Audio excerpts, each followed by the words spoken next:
Good afternoon. My name is Omar Conchas, and this is a presentation on my policy brief.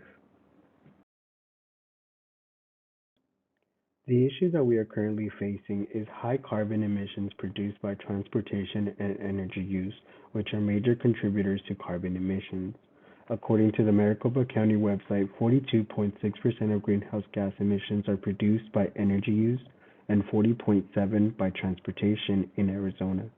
Carbon emissions are produced by vehicles has increased significantly since 2009, apart from the 2020 to 2022 year, which was due to COVID lockdowns. Policies must be placed in order to push forward the ability to transition to dependency on renewable resources rather than fossil fuels. The current slide is a chart graph represented by the Energy Information Association is a representation of carbon emissions emitted through transportation use in Arizona. This graph also illustrates the effects that the disuse of vehicles has on the environment. There are two drops, one in 2009, which was due to the recession, and again in 2020, which was due to COVID-19 lockdowns. There can be three policies imposed in order to reduce carbon emissions in Arizona. The first one would be a limitation on carbon emissions, leaving the automobile industry to alternate to better efficiency in conventional vehicles or switching to electric vehicles. Raising the car efficiency by 5 miles per gallon can reduce the carbon tons emitted by 1.7 tons yearly. A conventional vehicle emits between 6 to 9 tons of carbon dioxide a year. Increasing in electric vehicle use will alleviate the dependency on fossil fuels as they produce zero carbon unless using internal combustion engine.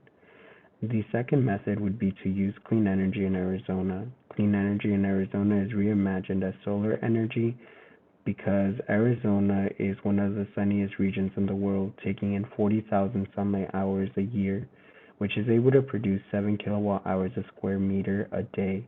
Imposing a policy to reduce costs can be beneficial for this policy. Reducing energy can also be done by how buildings are placed and the landscape that is used.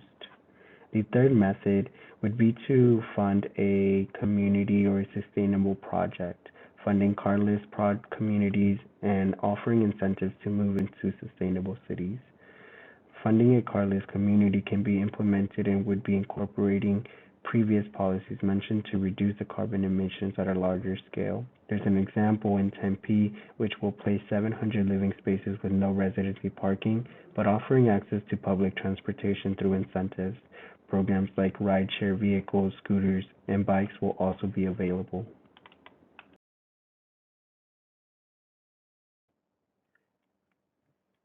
Current policies and standards in place are not sufficient. Currently, the standards are 15% renewable energy production by 2025 in Arizona. Some of the policies proposed are able to reduce carbon emissions by 20% if implemented, such as the carless communities, considering the amount of people and reduction of carbon footprint.